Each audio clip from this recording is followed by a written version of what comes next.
Como é divina e perfeita a manifestação dos caminhos de Deus na sua palavra. Encontramos ali não só os grandes feitos que comprovam a sua governação e o caráter dessa governação, as provas da sua fidelidade para com seu povo e a apreciação do mal que acarretou o seu julgamento, mas também a resposta a todos os sentimentos que a série de acontecimentos pelas quais Deus os castiga pode fazer nascer o conforto na angústia que deve produzir no coração dos fiéis a aflição do amado povo de Deus, ao mesmo tempo que o proveitoso exercício da sua fé. Por um lado, são manifestados os perfeitos caminhos de Deus e, pelo outro, o coração é adaptado ao conhecimento desses caminhos e ao gozo do pleno efeito da fidelidade de um Deus de amor, enquanto que, esperando esse efeito, a confiança no próprio Deus é estabelecida e os laços do coração com Deus abundantemente fortificados. É desta última parte desse desenvolvimento da fé e das afeições espirituais no meio da provação que trata a profecia de Abacuque. Fala do exercício do coração daquele que, cheio do Espírito Santo, é aperfeiçoado ao povo de Deus e é afeiçoado ao povo de Deus. É sempre aquilo que é Israel e que está em cena. É sempre aquilo que é Israel que está em cena. Em primeiro lugar, o profeta lamenta-se, porque o mal que existe no meio do povo é insuportável.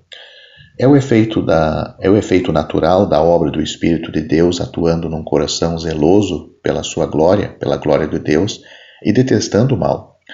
O coração do profeta, formado na escola da lei, fala talvez do mal segundo o espírito da lei.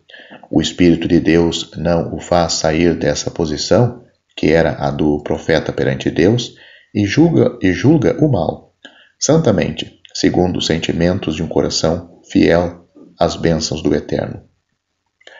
A este respeito, o Senhor faz-lhe ver o terrível julgamento com que quer castigar o povo por causa do mal para o qual se deixava arrastar.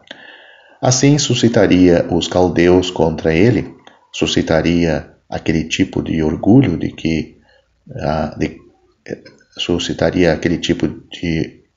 e de energia que, vencendo em todos os seus empreendimentos, não procurava sua glória senão a opinião que tinha de si mesmo. O chefe, abandonando o verdadeiro Deus que lhe tinha dado a força, fez um Deus para si mesmo. Porém, tudo isto desperta no profeta um sentimento oposto ao anterior. O seu Deus era ali negado pelo instrumento da sua vingança e o povo amado era pisado aos pés de alguém que ainda era mais mau do que ele. Mas a fé sabe que o seu Deus, o verdadeiro Deus, é o único Senhor e pelo menos reconhece, e já uma profunda consolação, assegurando o coração de ter como certo a sua salvação. Então ele reconhece que o eterno Deus estabeleceu aqueles malvados em poder para castigo do seu povo. Mas deverão eles encher sempre a sua rede com homens como se fossem peixes? Aí o profeta detém-se para que Deus, a seu tempo, lhe explique os caminhos que agitam o seu coração. Está ali atento e vela como uma sentinela para ter a resposta do seu Deus, que acalme a ansiedade do seu coração. Deus, para consolar o profeta e todo o seu povo fiel, quer que ele escreva a resposta de maneira bem clara, para que possa ser lida por todo aquele que passe correndo. Ele tem em conta as afeições do seu povo, aprecia-as porque são dadas pelo Espírito Santo, segundo o seu coração, segundo o coração de Deus e segundo o coração do Espírito. Mesmo antes da libertação, Deus quer consolar o coração magoado pelos sentimentos que a própria fé fazia nascer. Mas se era a fé que os produzia, a resposta a esta fé não havia de falhar.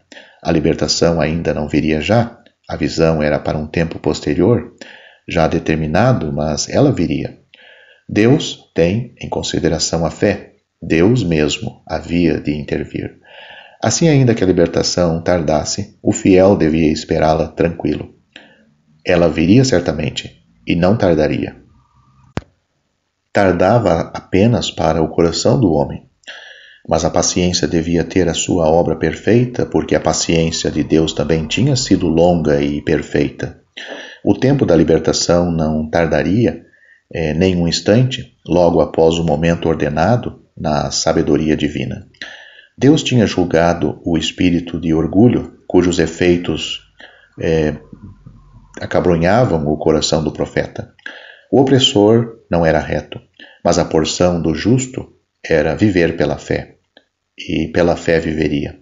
Ter-se-ia querido uma libertação do povo que, por assim dizer, não exigisse essa fé, mas Deus queria esse exercício de coração.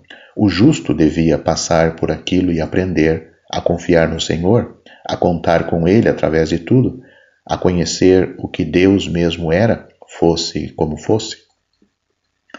No entanto, se Deus permitia que o seu povo fosse esmagado pela injustiça e pelo opressor, por causa dos seus pecados, a conduta do opressor clamava a ele, chamando o julgamento sobre a sua cabeça. E ai dele, porque mesmo fora das relações de Deus com seu povo, o Senhor é aquele que julga a terra e a livra do opressor e do malvado. As suas imagens talhadas não lhes aproveitaria de nada.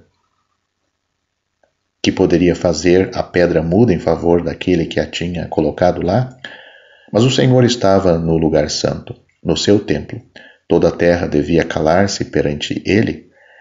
Ela seria cheia do conhecimento da sua glória, como o fundo do mar é cheio das águas que o cobrem.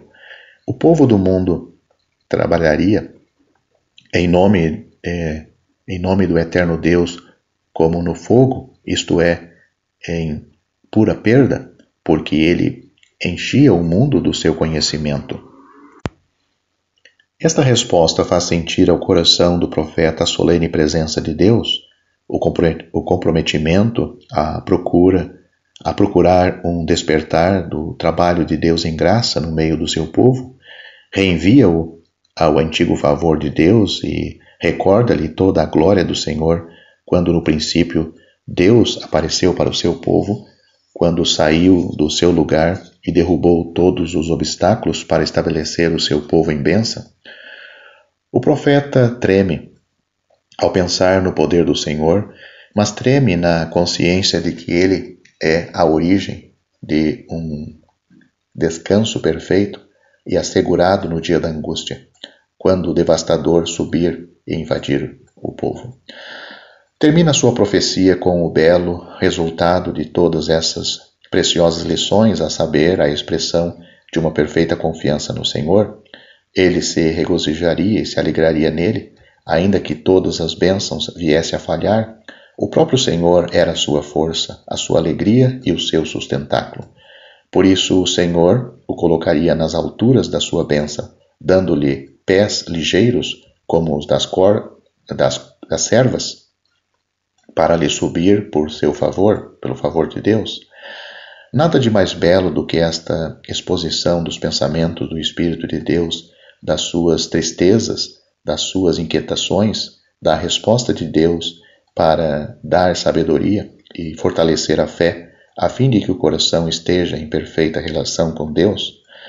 Note-se que aqui é o opressor idólatra que está particularmente em cena, embora a primeira invasão seja assinalada, porque é sobretudo isso o que traz a angústia ao coração. É por isso que os caldeus são distintamente nomeados. Foram eles, como sabemos, que reduziram ao cativeiro o povo de Deus. Em suma, neste profeta temos a resposta de Deus explicada, ou melhor dizendo, explicando os seus caminhos à fé, explicando os caminhos de Deus à fé, e a certeza da fidelidade de Deus às suas promessas. O coração fiel que ama o povo de Deus, porque é o povo do Senhor, encontra ali a sua consolação, sentindo-se ao mesmo tempo afligido pela maldade que reina entre eles, porque eles são do Senhor, e mais ainda por causa do julgamento que se abate sobre eles. Contudo, Deus conhece o opressor, e o justo viverá pela sua fé. Justo efeito do orgulho. Autor, sem ele saber, da fraqueza. Justo efeito do orgulho. Autor, sem ele saber, da fraqueza. O homem não pode sustentar-se a si mesmo, e o orgulho, não querendo o verdadeiro Deus, ou faz um para si mesmo, ou adota o que os seus pais fizeram. É que o orgulho não pode permanecer na presença de Deus, do Deus Supremo. O homem faz-se a si mesmo um Deus, e isto é ainda o fruto do seu orgulho. Mas como não pode passar sem Deus, o Deus verdadeiro, o coração natural torna-se, ao fim e ao cabo, escravo daquilo que tentou criar e sem o qual não pode passar. Para Abacuque era certamente o eterno Deus. Para nós, o Pai revelou-se no Filho, e assim nós temos um só Senhor, que é Jesus Cristo. Já estão disponíveis para leitura os comentários do Novo Testamento e do Antigo Testamento de João Nelson Darby. Estão nos formatos de livro, e-book, também aplicativo para o celular Android. Visite o nosso site www.palavrasdoevangelho.com.